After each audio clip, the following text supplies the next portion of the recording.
नमस्कार. जय गणाई. गणाई सांस्कृतिक पुनरुत्थान चळवळ मैत्रकुल परिवार यांना मी यक्षरात्रीच्या मनपूर्वक शुभेच्छा देतो. मित्रहो, आपण म्हणाल दीपावली आहे, आपण यक्षरात्री काय म्हणताय? तर मुळातच दीपावली हा जो उत्सव आहे हा मूळचा यक्ष रात्री हा उत्सव आहे. यक्ष संस्कृती यक्षरात्री हा उत्सव भारतात जेव्हापासून कृषी संस्कृतीचा उदय झाला तेव्हापासून उत्तरेपासून दक्षिणेपर्यंत यक्ष रात्री हा उत्सव साजरा व्हायला लागला. यक्ष म्हणजे जीवनातलं, निसर्गातलं किंबहुना विश्वाच्या निर्मितीचं जे गूढ अनाकलनीय कारण आहे त्या कारणाला तत्वज्ञानात ही यक्ष म्हटलं जातं. आणि सर्वसामान्य जे लोक होते ते आपल्या संरक्षक देवता, मग गावाच्या असतील, घराच्या असतील, मानवी संस्कृतीच्या असतील, मग तलाव असतील, अरण्य असतील, या पासून संरक्षण या देवता करतात असा पुरातन माणसाचा एक विश्वास होता. आपलं धनधान्य वाढावं, संपत्ती वाढावी. व्यापारी तांड्यांना वाटायचं की आपल्या व्यापारी तांड्यांचं संरक्षण व्हावं, वैभवामध्ये भर पडावी. कारण भारतीय संस्कृती ही मूळची अत्यंत इहवादी संस्कृती, ही परलोकवादी नव्हती. हे वैदिक लोक भारतात आले त्यानंतर त्यांनी ज्या संस्कृतीचा प्रचार प्रसार सुरू केला त्या संस्कृतीने इहवादी भारतीयांना परलोकवादी बनवलं. ठेविले अनंते तसेची राहावे, चित्ती असू द्यावे समाधान सारख्या माणसाला कार्यहीन करणारी, कार्यापासून दूर करणारी एक संस्कृती निर्माण झाली. आणि तिची फळं आज आपण मनुष्यजात भोगतोय. आपण मूळची जी हिंदू संस्कृती किंवा मूळची भारतीय संस्कृती आहे तिला आपण विसरलो, त्याचा हा परिपाक आहे. एक लक्षात घ्या, सण असो, उत्सव असो, देवी देवता असो, त्या संस्कृतीच्या मानसिक सामूहिक जे मन असतं संस्कृतीचं किंवा समाजाचं, त्याचा आविष्कार म्हणजे ही संस्कृती असते. आणि त्या संस्कृतीस त्यांच्या मनोवृत्तीला साजेसे देवी देवता आणि सण उत्सव तयार करते. कृषी संस्कृती असल्यामुळे पीक पाणी येणं, धनतेरस आपण साजरी करतो. ते खरं धान्य तेरस हा मूळचा शब्द आहे. ते धनधान्याची भरभराट हो, धान्य वाढो आणि भरभराट येवो या कल्पनेतनं ते धान्य तेरस आली. बैल, गाय ही कृषी संस्कृतीत सिंधू काळापासून आपण पाहतो. कृषी संस्कृतीचा मूलाधारच गाय बैल असल्यामुळे त्यांच्याबद्दल सुद्धा कृतज्ञता व्यक्त करणं. आणि जे पुरातन महामानव आहेत ज्यांनी ही संस्कृती घडवायला हातभार लावला, मग तो नरकासूर असो, महात्मा बळी असो,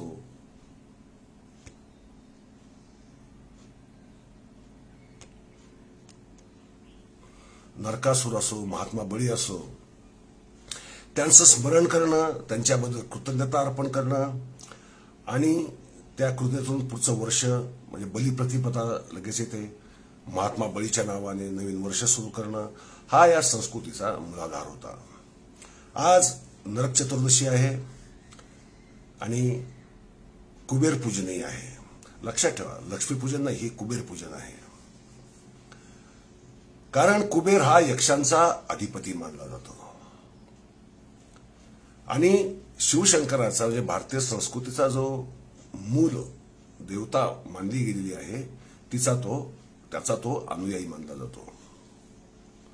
कोणती संस्कृती देवी देवता निर्माण ज्या करते त्या काल्पनिकच असतात, त्या काही खऱ्या नसतात. मी देवी देवता, देव, ईश्वर वगैरे काही मानत नाही, हे तुम्हाला सगळ्यांना, माझ्या मित्रांना माहीतच आहे.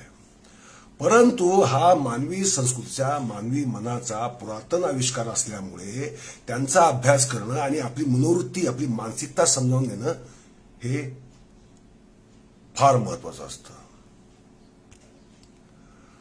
भारतात आपण पाहतो की शिव पार्वती आणि वैदिक संस्कृतीत विष्णू आणि लक्ष्मी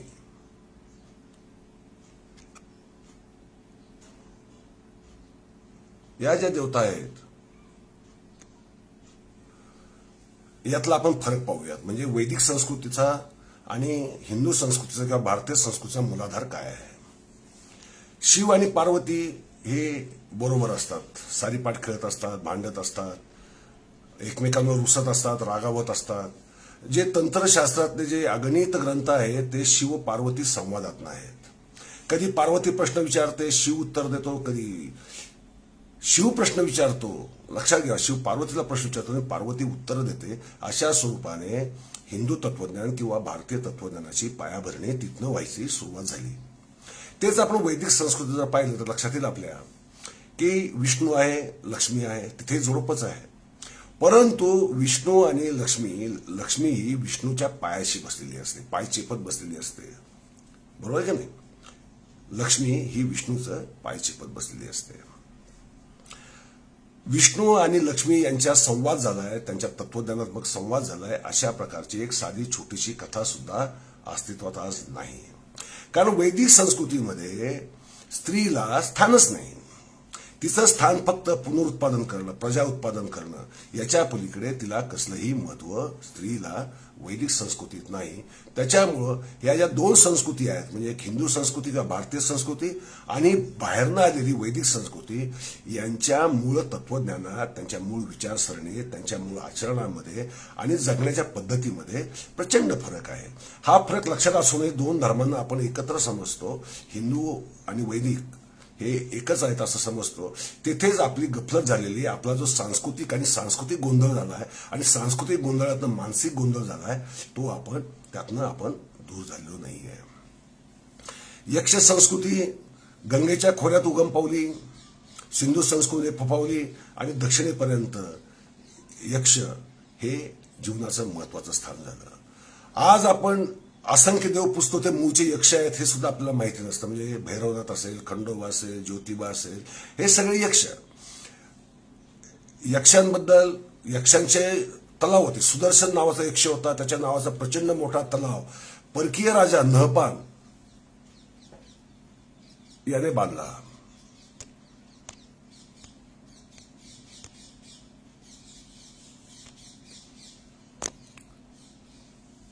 परकीय राजा नहपानाने सुदर्शन नावाचा तलाव बांधला सातवाहनांनी. तर यक्षांसाठी गावाच्या गावं दान दिल्याची आढळून येतात. यक्षाच्या नावाची गावं पण होती, शेत होती. पिशाची भद्रक नावाचं एक शेत सुद्धा दान दिल्याचा उल्लेख आपल्याला पांडव लेण्यातल्या, म्हणजे नाशिकच्या एका गुहेतल्या, म्हणजे गुंफेतल्या शिलालेखामध्ये आपल्याला उल्लेख मिळतो. जैन धर्म असो, बौद्ध धर्म असो, त्यातही यक्षांचं स्थान प्रचंड मोठं आहे. जैन धर्मामध्ये तर प्रत्येक तीर्थंकराला रक्षण करणारी यक्ष आणि एक यक्षिणी अशी जोडी असते. म्हणजे अंबिका नावाची जी यक्षिणी आहे ती आद्य तीर्थंकर ऋषभनाथांची एक संरक्षिका आहे. आणि अंबाबाई हा जो शब्द आलाय, किंवा कोल्हापूरची जी अंबाबाई आहे ती जैन आहे असं जे म्हटलं जातं, ती यक्षिणीच आहे. पण ती जैन धर्माने पूजनीय केलेली ती यक्षिणी आहे. बौद्ध धर्मातही परखम हा जो प्राचीन विहार सापडला इसवी सन पूर्व 2ऱ्या-3ऱ्या शतकातला, तेथे सुद्धा परखमचा यक्ष हा जगप्रसिद्ध आहे. कुशाण काळामध्ये असेल किंवा गुप्त काळामध्ये असेल, ते आजतागायतपर्यंत यक्षांनी आपलं जीवन व्यापलेलं आहे. ते तत्वज्ञान सुद्धा व्यापलं. लक्षात घ्या, ब्रह्म हा शब्दाने आपला फार घोटाळा होतो. ब्रह्म घोटाळाच होता असं म्हटलं तरी चालेल. किंबहुना हा ब्रह्म घोटाळा हा शब्द त्यामुळे निर्माण झाला. वैदिक साहित्यात सुद्धा ब्रह्म हा शब्द येतो, पण त्याचा अर्थ मंत्र असतो. आणि मंत्र असतो तो ब्राह्मण, हा वैदिक अर्थ आहे. परंतु भारतीय किंवा हिंदू संस्कृतीमध्ये ब्रह्म म्हणजे यक्ष. आता जर आपण उपनिषद जर पाहिजे आपली, की जी वेदांच्या विरोधात आहेत, वेदांचं तत्वज्ञान नाकारणारी आहेत, त्याच्यामध्ये यक्ष आणि ब्रह्म हे पर्यायवाची शब्द आहेत. किंबहुना ज्या वेळेस एक यक्ष प्रश्न जो महाभारतातले यक्ष प्रश्न असतील, हे सारे यक्ष हे गूढ, सृष्टीचं गूढ लक्षात ठेवा. उपनिषदांचा उद्देश आहे या विश्वनिर्मितीचं, मानवी जीवनाचं नेमकं रहस्य काय हा शोधणं हा उद्देश होता. आणि त्याला त्यांनी यक्ष आणि ब्रह्म सुद्धा म्हटले. हा ब्रह्मदेव जो आहे, हा ब्रह्मदेव हा काही वैदिकांचा नव्हे, हा आपलाच आहे. झालंय काय मित्र हो, आपल्या पुरोगामी म्हणवणाऱ्या किंवा बहुजनवादी म्हणवणाऱ्या विद्वानांनी हा फार मोठा घोटाळा करून ठेवला. त्यांनी सगळे देव ब्राह्मणांचेच असं समजून आपलंच नाकारत गेले. व्यास आपला असून त्याला आपण नाकारलं, वाल्मिकी आपला असून आपण त्याला नाकारलं, कालिदास आपला असून आपण त्याला नाकारलं. या नाकारण्याच्या प्रक्रियेतनं आज असं झालंय की मग तुमचं काय आहे, तुमची संस्कृती काय, तुमचा पाळंमुळं कुठे आहे. वैदिक लोक आजही त्यांची पाळंमुळं शोधत असतात, हे तुम्हाला माहिती आहे. कधी ते मध्य आशियात शोधतात, कधी आर्क्टिक प्रदेशात शोधतात, कधी युरेशियात शोधतात. या सगळी त्यांची शोधाशोध आस्था गायतपर्यंत चालू आहे. आता तर म्हणतात आम्ही भारतातलेच असे आता म्हणायला लागलेले आहेत. ते पाळंमुळं शोधतात, एवढ्या कष्टाने शोधतात. भले ते खोटं, त्यासाठी थापा, खोटं, लबाड्या किती काही करून ते करत असतात. पण आम्ही मात्र आमची पाळंमुळं शोधण्याचा प्रयत्न करत नाही. आम्ही फक्त निगेटिव्ह अर्थाने जातो. फक्त शिवीगाळ करा, तिरस्कार करा आणि सगळ्या गोष्टींचा खापर फोडायचा प्रयत्न करा. आणि ज्याला ऊरबडवेपणा आपण म्हणतो, हा ऊरबडवेपणा आपण केला. दीपावली हा सण आपला, हा भारतीय संस्कृतीचा, मूळ भारतीय संस्कृती सण, तो आला कृषी संस्कृतीतनं. त्यामुळं वसुबारस पासून ते बलिप्रतिपदेपर्यंत आपण जर पाहिलं तर ते सारे आपल्या संस्कृतीचा मोठेपणा, त्याचा गौरव सांगणारे हे सण आहेत. उदाहरणार्थ आज आपण नरक चतुर्थी आहे, आज दोन एकत्र आले तर नरक चतुर्दशी आणि कुबेर पूजन एकत्र आले. नरकासुराबद्दल आपण नरकाचीच पूजा करतो, नरकासुराचीच पूजा करतो, त्याचं स्मरण ठेवतो, त्याच्याच नावाने सुगंधी उठणी वगैरे लावून स्नान करत असतो. परंतु नरकासुराच्या ज्या कथा मात्र आपण ऐकतो, त्या कथा मात्र नरकासुराचं चारित्र्य मलिन करणारे असतात.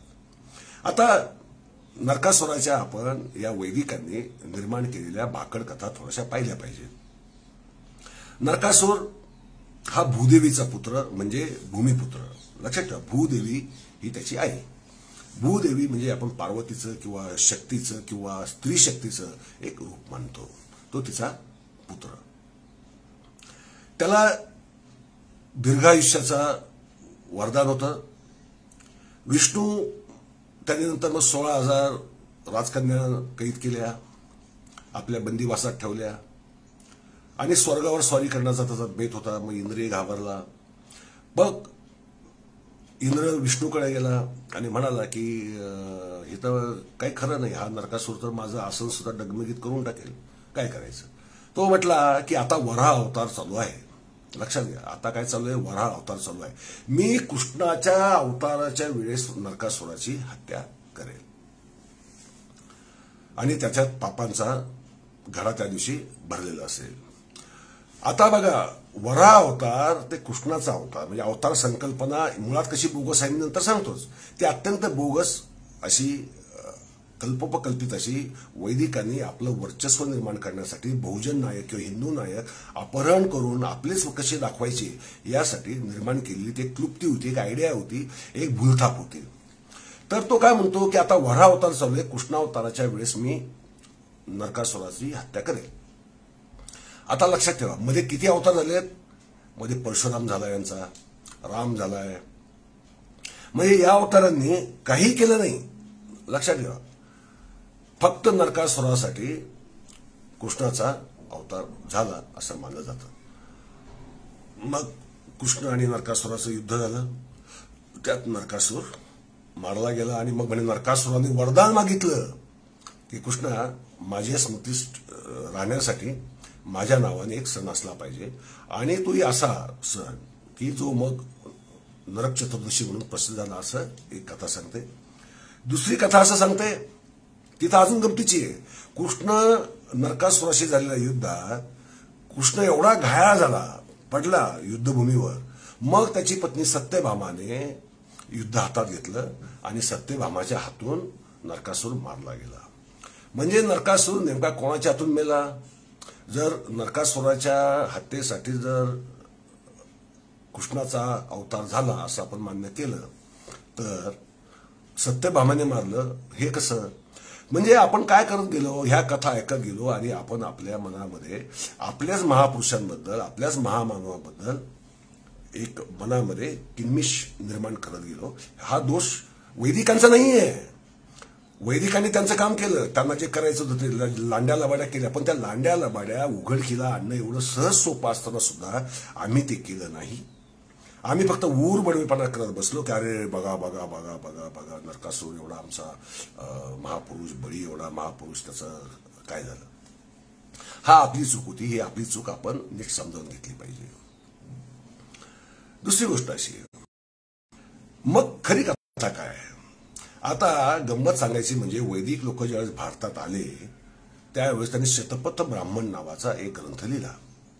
तो ऋग्वेदानंतर लिहिला गेलेला दुसरा ग्रंथ आहे. ऋग्वेदाची रचना तर अफगाणिस्तानमध्ये झाली.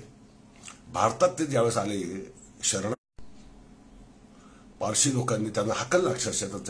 अगदी फार दक्षिण अफगाणिस्तान जिथे सरस्वती तिथे जी नदी आहे अफगाणिस्तानमधली, आता ते हेलमंड नावाने ओळखली जाते, त्या नदीच्या खोऱ्यात वैदिक राहत होते. पारशी धर्माचा विस्तार वाढत वाढत गेला आणि शेवटी वैदिकांना तिथनं पळ काढावा लागला. पळ काढून ते आले भारतामध्ये. नंतर 1000-1200 वर्षांतर पारशी धर्मावर इस्लाममुळे तीच वेळ आली, त्यांनाही भारताचाच आश्रय घ्यावा लागला. हा इतिहास आहे. हिस्ट्री रिपीट होते असं आपण जे म्हणतो ते उगीच म्हणत नाही. तर त्या शतपथ ब्राह्मणात असं दिलंय की बालीय देश आहे, पूर्वेकडचा भाग हा बालीय देश म्हणजे महात्मा बळीचा देश आहे. आणि त्या बळीच्या देशामध्ये आता बळीचे वंशज राज्य करतात आणि बळीच्या देशामध्ये वैदिकांना प्रवेश नाही, तिथे यज्ञ करायला स्थान नाही, तिथे यज्ञ पेटू दिला जात नाही, अशी तक्रार कशात केली आहे? शतपथ ब्राह्मणात केलेली आहे. कुणी केली आहे? वैदिकांनी केली. मग आता लक्षात ठेवा, वैदिक आलेच भारतामध्ये मुळात बळीचे वंशज राज्य करत असताना, म्हणजे बळी फार आधी होऊन गेलेला होता, नरकासुर खूप आधी होऊन गेलेला होता. मग ज्यावेळेस कृष्ण म्हणजे आपलं हिंदू कृष्ण ज्यावेळेस झाला किंवा राम झाला त्यावेळेस वैदिक भारतातच नव्हते, तर यांचा विष्णू अवतार घेऊन नरकासुराची किंवा बळीला पाताळात पाठवेल वामन अवतार घेऊन आणि नरकासुराचा अवतार, नरकासुराला कृष्णाच्या अवताराच्या हस्ते मारेल. हे म्हणजे एवढी कालविसंगत, काळाच्या मध्ये जी एवढी मोठी तफावत करणारा हा जो भाग आहे, हा भाग खरं म्हणजे आपल्या विद्वानांच्या नजरेतनं सुटायला नको पाहिजे होता, पण तो सुटला. त्यामुळे झालं काय, आम्ही आजही साजरी करतो नरक चतुर्दशी, नरकाच्या नावाने साजरा करतो, त्याच्या नावाने अभ्यंग स्नान उठणे बिटणे लावतो आणि नरकासुराबद्दल या वैदिकांनी निर्माण केलेल्या भाकड कथा आमच्या मनात ठेवतो आणि नरकासुराला आम्ही वाईट ठरवायचा प्रयत्न करतो. असुर, राक्षस, यक्ष, पिशाच या नावांना आम्ही कारण नसताना बदनाम करून टाकलं. त्यांनी तर करणंच भागच आहे. यक्षांचंही तसं झालं. लक्षात घ्या, यक्ष भारतात जी संस्कृती आहे, हिंदू असेल, जैन असेल, बौद्ध असेल, त्या यक्ष हे धनदायिनी आहेत, आरोग्यदायी आहेत, संरक्षक आहेत. ते रक्षण करतात आणि त्यांच्यामध्ये अत्यंत गूढ शक्ती, या निसर्गामधल्या गूढ शक्तींचं ते प्रतीक आहे, त्या शक्ती वास करत असतात. आणि वैदिक साहित्याने मात्र यक्षांना सुद्धा बदनाम केलं. यक्षांना एवढं बदनाम केलं, यक्ष नरभक्षक आहेत, मांसभक्षक आहेत, ते लहान मुलांची हत्या करतात, त्यांची प्रेतं खातात लहान मुलांची, त्यांना मारून. अशा भाकड कथा एवढ्या पसरवल्या की यक्षांना सुद्धा बदनाम करण्याचं यांचं कारस्थान आपलं असं दिसून येईल. की जे मूळ या देशातलं होतं, हिंदू म्हणा, जरा तुम्ही जैन म्हणा, बौद्ध म्हणा का भारतीय म्हणा, ते भारतीय होतं. त्याचा प्रतिमा जी आहे ती प्रतिमा पुसट करणं, मलिन करणं, तिच्यावर काहीतरी काळीख थोपणं असा उद्योग करणं आणि ज्यांचं शक्य नाही त्यांचं अचक्क अपहरण करणं. मग राम हा विष्णूचा अवतार, कृष्ण हा विष्णूचा अवतार, शिवाजी महाराज हे विष्णूचे अवतार, हे अवतार अवतार अवतार. आता तर काय अजून 11वा अवतार अवतारलाय म्हणे मोदी नावाचा कोणतरी नरराक्षस, तो एक अवतार आज अवतरलेलाच आहे. तर हे असे अवतार यांचे येतात ही लोकांची अक्षरशः दिशाभूल करण्यासाठी, त्यांच्या भोसट श्रद्धेचा गैरफायदा घेण्यासाठी. आणि आम्ही एवढे भोसट की आम्ही आमची संस्कृती विसरतो, आम्ही आमच्या परंपरा विसरतो आणि आम्ही कारण नसताना ह्या गोष्टी ऐकून आम्ही आमच्या मानसिकतेचं जे पूर्वजांचं जे होतं त्या पूर्वजांच्या कल्पनाशक्तीला आम्ही एक दूषित करण्याचा प्रयत्न करतो. म्हणजे आम्ही आमच्या पूर्वजांनाच नाकारतो, आम्ही आमच्या पूर्वजांच्या बुद्धीवर कल्पनाशक्तीवर आमचा विश्वास नसतो. आम्ही आईत खाऊ बाहेरनं आलेल्या उपऱ्या लोकांचं मात्र खरं मानत चाललेलं असतो. आजही भारतातली स्थिती काही वेगळी नाही आणि ही स्थिती बदलण्याची स्थिती तोपर्यंत नाही जोपर्यंत आमच्यामध्ये आत्मभान येत नाही. आता नरक शब्द विचारला कोणीतरी. नरकासूर आणि नरक, नरक या शब्दाचा ओरिजिनल अर्थ असा आहे जो आनंद देणारा पुरुष. क म्हणजे प्रकाश, नर म्हणजे पुरुष, प्रकाशमान. लक्षात ठेवा, आपण यक्षांचं स्वागत कशाने करतो? दिवे लावून करतो. लक्षात ठेवा, यक्षांचं स्वागत आपण करतो म्हणून तर यक्षरात्री म्हटलं जातं. यक्षांचं स्वागत की आपण दिवे लावायचे म्हणजे यक्षांना आपला प्रकाश मार्ग दिसेल आणि ते आपल्या घरात येतील, आपल्या घरात वैभव आणतील, धन आणतील, संपत्ती आणतील आणि आपण त्यांच्याबद्दल आपली कृतज्ञता व्यक्त करू. या अर्थाने आपण यक्षरात्री साजरी करतो. याला यक्षरात्री असंच म्हणत होते 10व्या 11व्या शतकापर्यंत. नंतर हळूहळू ती दीपावली झाली, मग कुबेर पूजनचं लक्ष्मीपूजन झालं. हे बदल जे होत गेले हे हळूहळू कथा सांगत सांगत सांगत सांगत होत गेले. त्यामुळे नरक म्हणजे आपल्याला असं वाटतं की पापी लोकच फक्त तिथं जातात, तो नरक. हे स्वर्ग नरक ही कल्पना भारतीय नाही, ही टोटली वैदिक कल्पना आहे. यांनी काय केलं, नरकासूर हा एवढा बलाढ्य सम्राट होता, तो एवढा लोकप्रिय होता, त्याच्यामुळे लोकांनी त्याचं स्मरण आजतागायतपर्यंत ठेवलेलं आहे. त्याला बदनाम करायचं, मग काय करायचं त्याला? तर 16,000 स्त्रिया पळवणारा हे तर त्याच्यावर थोपलंच. आता 16,000 स्त्रियांची गंमत लक्षात ठेवा. राजकन्या, 16,000 राजकन्या जर आणायच्या असतील तर राजे किती पाहिजेत भारतामध्ये त्यावेळेस? किमान 1600 पाहिजेत की नाही? म्हणजे एका राजाच्या 10 कन्या होत्या, 10 राजकन्या होत्या असं जरी गृहीत धरलं तरी किमान 1600 राजे असले पाहिजे. हे 1600 राजे भारतामध्ये कोणत्याही काळात अगदी अगदी अगदी आता संस्थानं बनली ना, ज्या काळामध्ये एवढी 550 संस्थानं बनली त्या काळातही त्यांची संख्या हजारापेक्षा कमीच होती. असं असताना आपण विचार करतो 16,000 राजकन्या आल्या कुठनं आणि त्या किती काळ बंदिवासात राहिल्या आणि त्यांना सोडण्यासाठी मग कुणीच युद्ध केलं नाही. एवढा प्रदीर्घ काळ म्हणजे वराह अवतारापासून ते कृष्णाच्या अवतारापर्यंत शेकडो हजारो वर्षे गेली असतील. म्हणजे त्यांची टाइम लाईन जर बघितली आपण वैदिकांची, त्या शेकडो हजार वर्षात कुणीही नरकासुरास्वारी केली नाही. नरकासुर जणू काही एवढा दीर्घायुषी होता, कुणी रामाने सुद्धा काही केलं नाही. मग दशरथाची एखादी कन्या असायला पाहिजे, ती सुद्धा नरकासुराच्या बंदिवासात असायला पाहिजे होती. कारण भारतातल्या सर्व राजांच्या राजकन्या नरकासुराने आपल्या खैदेत ठेवल्या.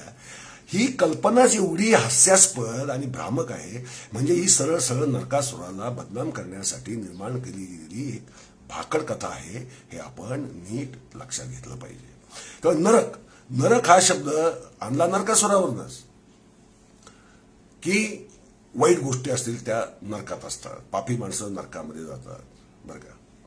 परंतु नरक या शब्दाचा याचकानेच म्हणजे वैदिकच पंडितांनी दिलेला अर्थ असा आहे, नरक याची जी व्युत्पत्ती आहे ती व्युत्पत्ती आनंद देणारा पुरुष, आनंद देणारा पुरुष, आनंद देणारा असुर म्हणजे नरकासूर आणि नरक हा त्याचा अर्थ आहे.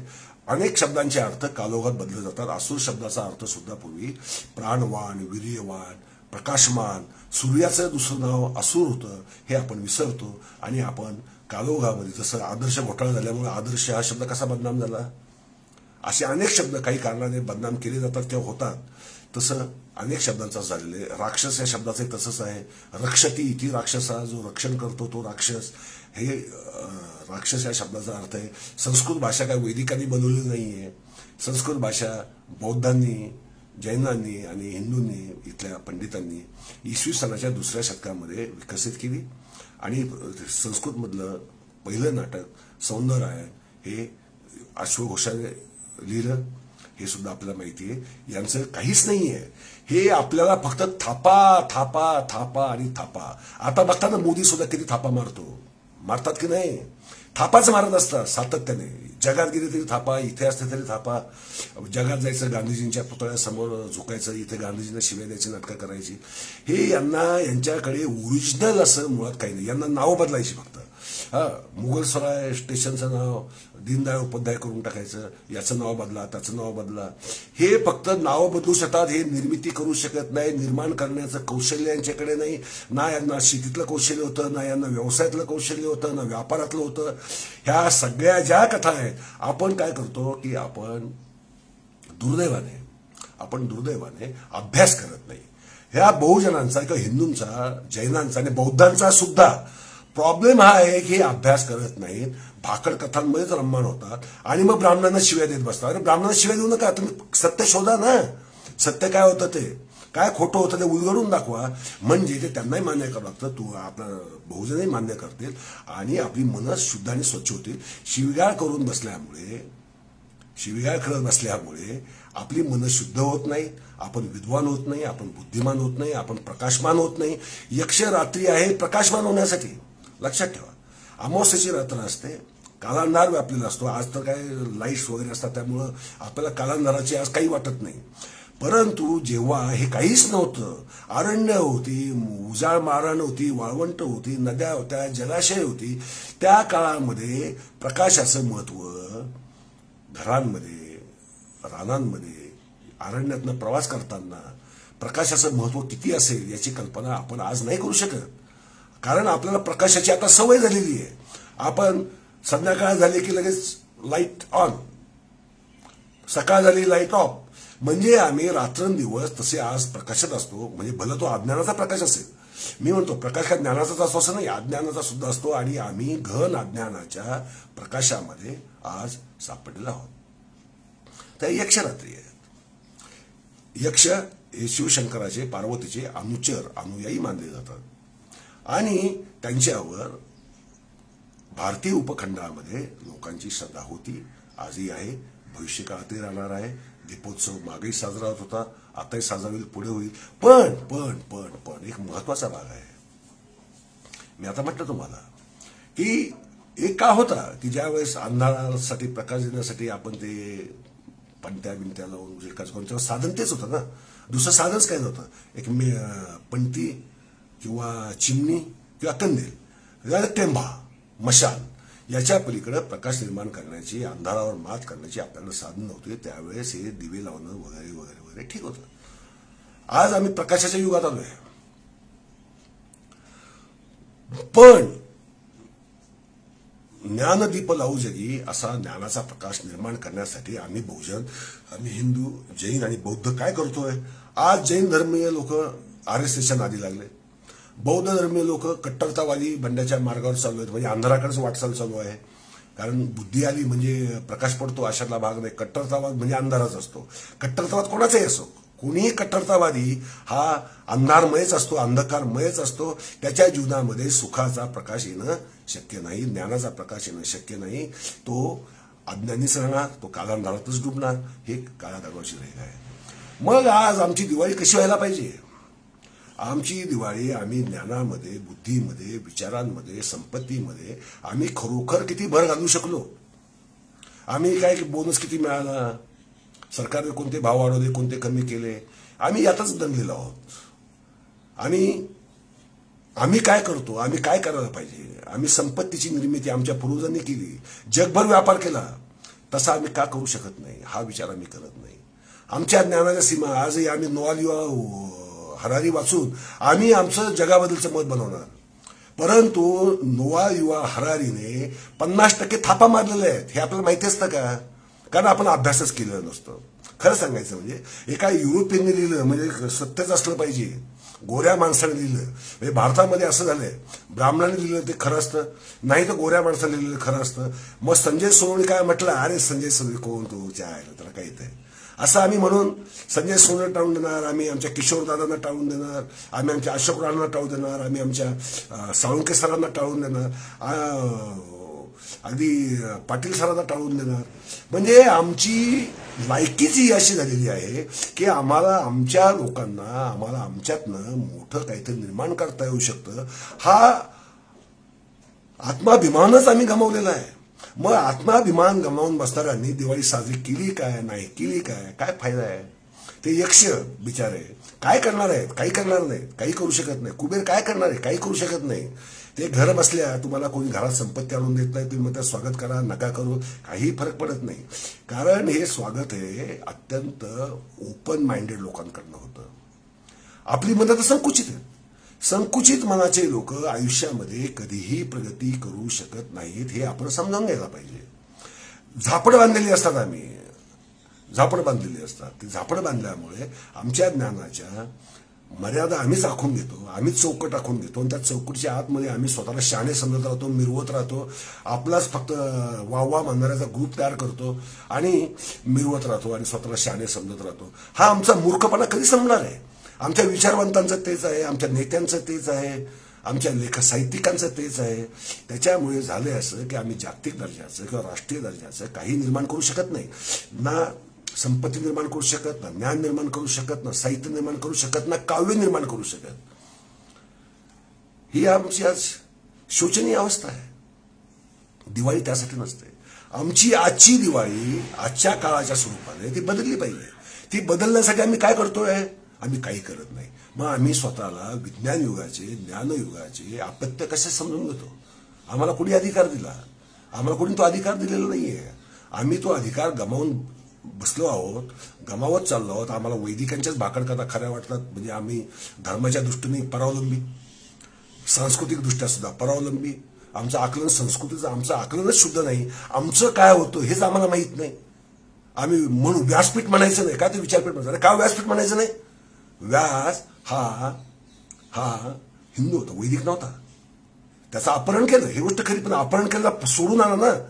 आपल्या घरातलं एखादं मूल कोणी जर पळून नेलं, कोणी चोराने म्हणा किंवा कोणी अपहरणकर्त्याने म्हणा, आपण काय करतो? त्याला सोडवून आणण्याचा प्रयत्न करतो. आपण म्हणत नाही की ते आमचं नाहीच, जाऊ मरू दे तिकडं, असं आम्ही म्हणतो का? मग आमचं कर्तव्य काय? आमचं कर्तव्य काय? जे अपहरण केले गेले त्याला सोडवणं, त्याच्या भोवतीच्या खऱ्या खोट्या नाट्या कथा निर्माण केलेल्या आहेत त्या साफ करणं आणि जगासमोर सातत्याने मांडत राहणं आणि आपलं सांस्कृतिक पर्यावरण जे आहे ते शुद्ध करणं. जसं आज आपण म्हणतो पृथ्वीचं पर्यावरण प्रदूषित झालंय, तसंच आमचं सांस्कृतिक पर्यावरण प्रदूषित झालंय. वैदिक त्याचा गैरफायदा बरोबर घेतात. त्यांना चांगलं माहिती असतं ही दिवाळी त्यांची नाहीये, दिवाळी हा त्यांचा सणच नाहीये. पण त्यातनं जे फायदे मिळू शकतात ते घ्यायला मात्र ते पुढे असतात. कारण हे वाद त्यांनी आपल्याला परलोकवादी बनवलं आणि ते स्वतः इहेवादी झाले. आम्ही इहेवादी होतो, आम्ही परलोकवादी झालो. मित्रहो, आपल्याला इहेवादी व्हायला पाहिजे. आम्हाला आमची घटना सुद्धा इहेवादच सांगते. सेक्युलर शब्दाचा अर्थ निधर्मवाद नाही, निधर्मी नाही. त्याचा अर्थ सेक्युलर म्हणजे इहवाद. इहवादचा अर्थ असा की दैनंदिन जीवनाशी, बाह्य जगताशी येणारे आपले जे काही व्यवहार आहेत ते व्यवहार म्हणजे इहवाद असतो. आणि हे व्यवहार आम्ही जास्तीत जास्त शुद्ध करत नेलो, प्रगतिशील बनवत गेलो, विकासाकडे जाणारे बनत गेलो, तरच आम्ही खऱ्या अर्थाने दिवाळी साजरी करायला लागू. आज आम्ही दिवाळी साजरी करतो म्हणजे फक्त ही भ्रष्ट नक्कल आहे. आम्ही फटाके फोडतो, फटाके भारतातले नाही. लक्षात राहा तुमच्या, फटाके उडवा, हे करा ते करा, या सगळ्या भानगडी म्हणजे ज्याला उडवायचे त्याला कशाला उडवाय. म्हणजे माझा त्याला विरोध नाही. मी तर सांगितलं आपल्याला, मी स्वतः कोणताही देव मानत नाही. परंतु देव हा त्या संस्कृतीचा आविष्कार असतो. यक्ष हे आपल्या संस्कृतीचा मानसिक आविष्कार आहेत. शिवपार्वती आपल्या संस्कृतीचे मानसिक आविष्कार आहेत. शिवपार्वती समतावादी आहेत. यक्ष संस्कृती ही सर्वांची आहे, रक्षण करणारी. म्हणून जी पुरातन माणूस भयभीत होता, त्याला आगीचं भय, त्याला विजांचं भय, त्याला पाण्याचं भय, त्याला जी काही धोधो कोसळणारी वर्षा तिचं भय, वादळांचं भय, या भयावर मात करण्यासाठी त्याने या यक्षांची कल्पना केली की ही यक्ष आमची रक्षण करतील. ही रक्षण करते ती भूमिका त्यातनं त्यांनी ही बनवल्या. आणि आजही आपण भयभीतच आहोत. आजही आपण काही शूर झालेलो नाही आहोत. हे समजू नका की आपण शूर झालो. आपल्या आदिम मनामध्ये मनुष्याचा जो आदिम डीएनए आहे, हा आदिम डीएनए हा मुळात भयावर आधारित आहे. आपली संस्कृतीच मुळात भयामुळे निर्माण झाली. समाजच आपण भयामुळे निर्माण केलाय. नाही तर समाजाची गरज काय? विवाह संस्था सुद्धा भयापोटी निर्माण केली की माझ्या संपत्तीचा वंश परंपरा जर पुढे जायचं असेल तर मला ते अधिकृत केलं पाहिजे. त्यासाठी विवाह संस्था आली. माणसाने संस्कृती बनवली, ह्या भयातनं बनवलेली आहे. देव बनवले त्या भयातनं बनवलं, हे मी मानतो, हे सत्यच आहे. परंतु त्याचा, या भयाचा अंत नाही, कधीच होऊ शकत नाही. मानवी जीवन हे पूर्ण त्या 100% सुरक्षित आहे. आता कोरोनाच आपण पाहिलं ना, माणसं कशी सैरभैर झाली होती, कशी घाबरली होती. अगदी आई वडिलांच्या अंत्यसंस्कार सुद्धा लोक जात नव्हते, म्हणजे परस्पर जाळून टाका, आम्ही येणार नाही, आम्हाला कोरोना झाला तर काय. हे आम्ही मानवी मनाचं रूप आम्ही कोरोनाच्या काळात पाहिले का नाही पाहिलं. म्हणजे याचा अर्थ लक्षात घ्या, आधुनिक काळात सुद्धा आम्ही सुरक्षित नाही. तर त्या काळात कसं असेल, त्या कल्पनेतनं पण ज्या आविष्कार केले, ते आविष्कार एवढे समतावादी, एवढे न्याय आणि उदात्त, भव्य आणि कृतज्ञ.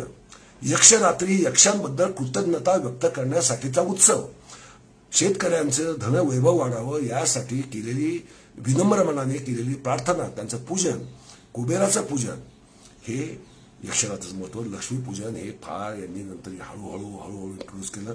काही काळ लक्ष्मी आणि कुबेर बरोबर पूजले जायचे आणि नंतर हळूहळू कुबेर गायब झाला, लक्ष्मी राहिली.